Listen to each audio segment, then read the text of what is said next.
இந்த போகன்வில்லா செடி வந்து எப்படி இருக்குதுன்னு பாருங்கள். இது வந்து வைக்கையில் வந்து வரையில் இந்த மாதிரி ஆரஞ்சு கலர் இதாகத்தான் வருது. அதுக்கப்புறம் கலர் மாறிடுது. என்னதான் இருந்தாலும் இந்த செடிக்கு விட்டது தாங்க. எத்தனை பூச்செடி வாங்கி வச்சாலும் நம்ம இந்த பூவுக்கு விட்டது தான். எவ்வளோ அழகாக இருக்குதுன்னு பாருங்க. கொத்து கொத்தா கொத்து கொத்தா அப்படியே ஒரு செடி நான் தொட்டியில் தான் இதுதான் வச்சுருக்கிறேன்.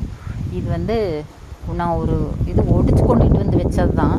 ஆனால் சூப்பராக தளைஞ்சு வந்துருச்சு. வந்து இப்போ ரொம்ப நாளாக பூ பூத்துக்கிட்டு இருக்குது.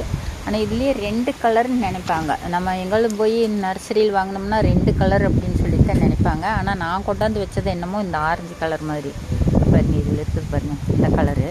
ஆனால் அதே பூ கொஞ்சம் பூத்து நாளாயிருச்சுன்னா கலர் விளறிடுது. இதான் உங்களுக்கு தெரியுதான்னு தெரியல. இது இப்போ கலர் வந்து பிங்க் கலர் வந்துருச்சு. இதே தலசில் பாருங்கள் ஒரே பூவில் 2 கலர் இருக்கிற மாதிரி இருக்குது. ஆட்டுக்கு வேறு ஆடுது இதெல்லாம் இதில் தெரியும். அடிப்பாகத்தில் வந்து ஆரஞ்சு கலரும் மேல் பாகத்தில் வந்து பிங்க் கலராக மாறிடுது. இது பாருங்கள், இது ஆரஞ்சு கலரும் பிங்க் கலரும் கலந்து.